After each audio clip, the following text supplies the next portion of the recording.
नमस्कार, city web में एक बार फिर आपका स्वागत है।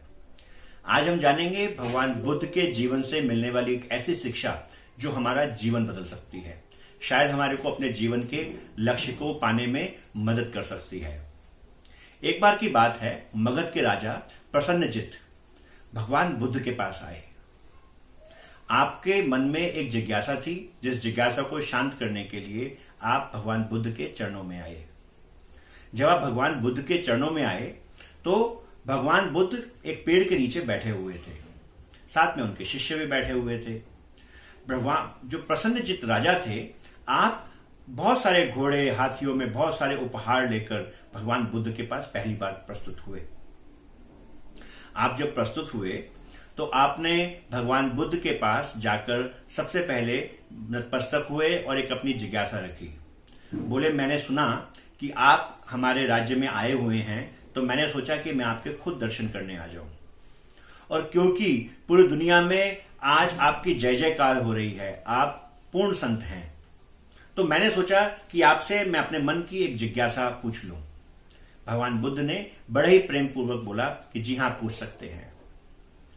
महाराजा प्रसन्नजित ने बोला, जो मगध के राजा थे, आपने बोला कि क्या कभी ऐसा हो सकता है कि मैं मरूं ही ना? देखिए, मेरे पास सब कुछ जीवन में है, एक अच्छा घर, अच्छा राज्य, अपना परिवार, अपनी पत्नी, अपने बच्चे। मैं इन सबको छोड़ के जाना नहीं चाहता। और आज मेरे मन में ये चिंता हमेशा सताती है कि अगर मैं मर जाऊंगा तो क्या। ये बात सुन के भगवान बुद्ध मुस्कुराए और बोले, पूछिए आप क्या पूछना चाहते हैं। और कुछ पूछना चाहते हैं? भगवान बुद्ध से राजा प्रसन्नजित बोले कि मैं मरना नहीं चाहता, मुझे अमर होना है। क्या आपके पास कोई ऐसा तरीका, कोई ऐसी साधना, कोई ऐसी सिद्धि है कि जिससे मैं मरूं ही ना? तो भगवान बुद्ध ने मुस्कुरा के बोले, जी हां, मेरे पास एक ऐसा तरीका है कि जिससे आप मरे ही ना, और इसके अलावा कोई और तरीका हो भी नहीं सकता। राजा ये सुन के बहुत खुश हुए। उन्होंने तुरंत अपने सिपाहियों को बोला कि फटाफट जितने भी आप उपहार लेके आए हैं वो भगवान बुद्ध के चरणों में रख दें। जैसा सुनते ही सिपाहियों ने जल्दी से जल्दी सारा सोना चांदी जवाहरात, जो भी चीजें वो उपहार के स्वरूप लेके आए थे, वो भगवान बुद्ध के चरणों में रख दिए। अब फकीर को क्या चाहिए, साधु संतों को क्या चाहिए? भगवान बुद्ध ने बड़ी ही नम्रता से वो सब वापस लौटवा दिया। बोला, इस सब की जरूरत मुझे नहीं राजन, हो सकता है आपको इसकी जरूरत हो। मैं आपको बिना इस उपहार के भी ये विधि सिखा सकता हूं। राजा बड़े प्रसन्न हुए। राजा बोले कि मुझे क्या दोबारा आना पड़ेगा? भगवान बुद्ध बोले, दोबारा नहीं आना पड़ेगा, मैं आज ही आपको वो रास्ता बता देता हूं। राजा बड़े प्रसन्न थे। भगवान बुद्ध ने कहा, हे राजन, अगर आप मरना नहीं चाहते तो आप जन्म ही मत लो। राजन बोले, मतलब? बोले, जो भी व्यक्ति, ये दुनिया का सृष्टि का नियम है कि जिस भी व्यक्ति ने जन्म लिया है उसको एक दिन मरना जरूर पड़ता है। तो अगर आप मरना नहीं चाहते तो आपको जन्म ही नहीं लेना चाहिए था। पर राजन, इस बार आपने ये गलती कर ली। जन्मों जन्मों से आप ये गलती करते आए हैं कि बार बार आपको जन्म लेना पड़ता है। पर आप अगर मरना नहीं चाहते तो इस बात को निश्चित कर लें कि अब इस बार तो आपने गलती कर ली तो आपको मरना पड़ेगा। अगली बार जब भी आप जन्म लें तो आपको मरना ना पड़े। यह बात सुनकर राजा के मन में बहुत शोक हो गया, बहुत अध्यात्म जागृत हो गया। जब यह अध्यात्म जागृत हो गया तो राजा फिर से भगवान बुद्ध के चरणों में नतमस्तक हो गए। उनको यह विश्वास हो गया कि मोक्ष का रास्ता ही वो रास्ता है जो सभी संत हमारे को सिखलाते हैं।